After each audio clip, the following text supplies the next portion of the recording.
Bismillahirrahmanirrahim. Assalamualaikum warahmatullahi wabarakatuh. Halo semua, kembali lagi bersama Kakak Maya di sini. Pada kesempatan kali ini, Kakak kembali akan membahas update soal penata layanan operasional untuk part yang ketiga. Tetapi sebelum Kakak masuk pada soal, silahkan support channel Kakak dengan cara klik tombol like, subscribe, dan tekan tombol loncengnya yang ada pada pojok kanan bawah video ini, supaya kalian tidak ketinggalan video-video terbaru dari Kakak. Oke teman-teman, kita mulai saja dengan Jobdesk penata layanan operasional. Adapun Jobdesk-nya di sini, yang pertama perencana dan pengorganisasian. Kemudian yang kedua, pemantauan dan evaluasi, pengelola sumber daya, penanganan masalah dan keluhan, pelaporan, koordinasi antar departemen. Untuk Jobdesk-nya di sini, untuk lebih luasnya, kalian bisa mencari referensi sendiri berdasarkan apa yang sudah kakak tampilkan di sini. Poin-poin penting yang sudah kakak tampilkan di sini. Nah, adapun kisi-kisinya di sini, yang pertama terkait dengan Undang-Undang Nomor 25 Tahun 2008 tentang Pelayanan Publik, Peraturan Pemerintah Nomor 60 Tahun 2008 tentang Sistem Pengendalian Intern Pemerintah, Manajemen Operasional, Perencana Pelayanan Operasional, Pengelolaan Sumber Daya, Pemantauan dan Pengendalian Kinerja Operasional, Pengelola Resiko Operasional, Sistem Prosedur Operasional, Penggunaan Teknologi dalam Layanan Operasional, Manajemen Mutu Operasional, Analisis Data Operasional, Koordinasi Lintas Divisi atau Unit Kerja, dan Pengelola Keluhan dan Masalah Operasional. Inilah poin-poin penting dari kisi-kisi terbaru di tahun 2024. Supaya lebih jelasnya lagi, kita masuk pada soal. Soal yang pertama, berikut ini yang harus dilakukan penata layanan operasional jika terjadi kesalahan dalam laporan operasional adalah A. Menindak tegas petugas yang bertugas di bidang operasional. B. Menyerahkan segala permasalahan kepada atasan karena itu tanggung jawab atasan. C. Menganalisis penyebab terjadinya kesalahan laporan operasional dan melaporkan kepada pihak yang berwajib. Ataukah D. Melaporkan kesalahan tersebut kepada atasan dan segera memperbaiki laporan. Silakan dijawab dalam waktu 5 detik.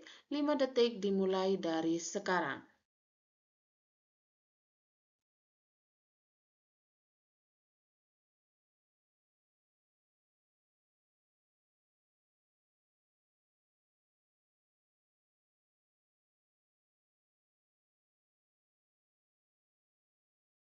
Baiklah, jawaban yang benar adalah opsi D. Melaporkan kesalahan tersebut kepada atasan dan segera memperbaiki laporan. Adapun pembahasannya, yang harus dilakukan penata layanan operasional jika terjadi kesalahan dalam laporan operasional adalah segera melaporkan kesalahan tersebut kepada atasan dan segera memperbaiki laporan.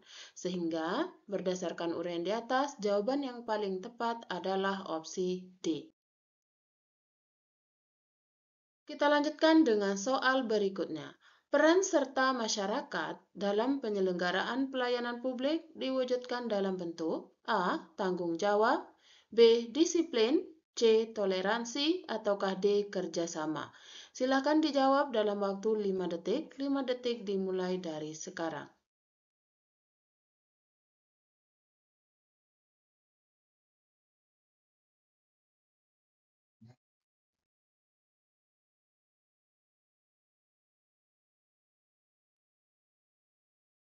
Baiklah, jawaban yang benar adalah opsi D. Kerjasama. Adapun pembahasannya, peran serta masyarakat dalam penyelenggaraan pelayanan publik dimulai sejak penyusunan standar pelayanan sampai dengan evaluasi dan pemberian penghargaan. Adapun peran serta masyarakat sebagaimana dimaksud pada ayat 1 diwujudkan dalam bentuk kerjasama, pemenuhan hak dan kewajiban masyarakat, serta peran aktif dalam penyusunan kebijakan pelayanan publik. Berdasarkan Undang-Undang Republik Indonesia Nomor 25 Tahun 2009 tentang Pelayanan Publik. Sehingga, berdasarkan uraian di atas, jawaban yang paling tepat adalah opsi D. Kita lanjutkan. Dana yang bersumber dari pendapatan APBN yang dialokasikan kepada daerah tertentu dengan tujuan untuk membantu mendapat kegiatan layanan khusus yang merupakan urusan pemerintah yang menjadi kewenangan daerah disebut dengan A. Dana alokasi umum, B. Dana alokasi khusus, C. Dana internal, ataukah D. Dana eksternal. Silakan dijawab dalam waktu 5 detik. 5 detik dimulai dari sekarang.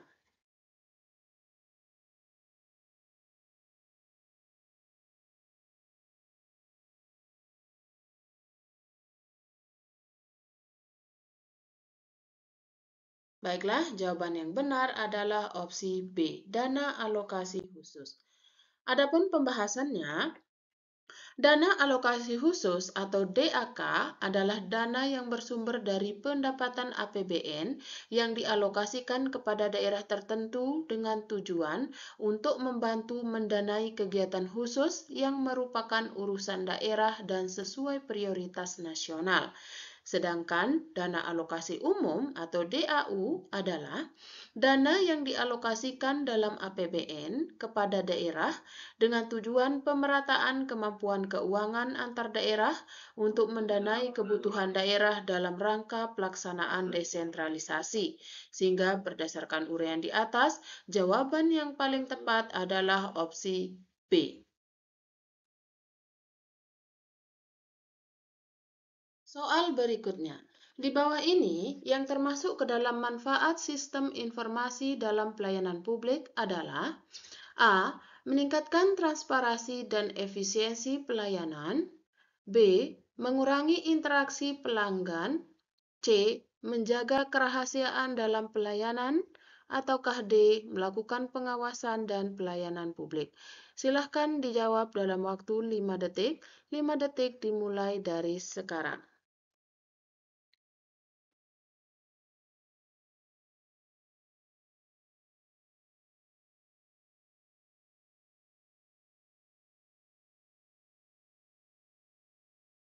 Baiklah, jawaban yang paling benar adalah opsi A. Meningkatkan transparansi dan efisiensi pelayanan. Adapun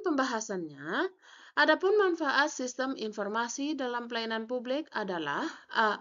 Membantu meningkatkan transparansi, efisiensi, dan akurasi dalam penyampaian layanan kepada masyarakat. Meningkatkan aksesibilitas layanan bagi masyarakat. Sehingga berdasarkan uraian di atas, jawaban yang paling benar adalah opsi A. Soal berikutnya, berdasarkan peraturan terbaru Menpan-RB, berapa lama masa jabatan untuk penata layanan operasional sebelum dapat dipromosikan? A. 1 tahun, B. 3 tahun, C. 5 tahun, ataukah D. 2 tahun? Silahkan dijawab dalam waktu 5 detik. 5 detik dimulai dari sekarang.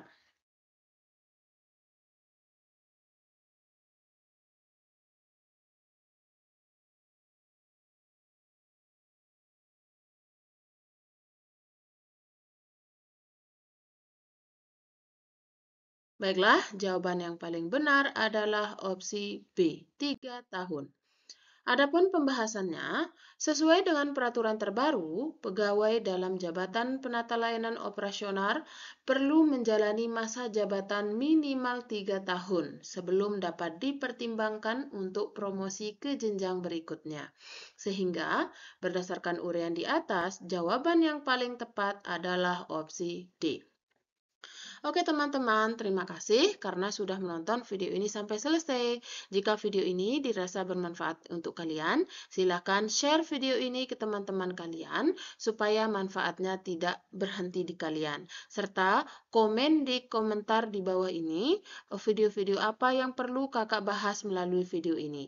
Nanti komenan terbanyak yang akan kakak bahas melalui video ini. Oke teman-teman, terima kasih. See you next time and bye-bye.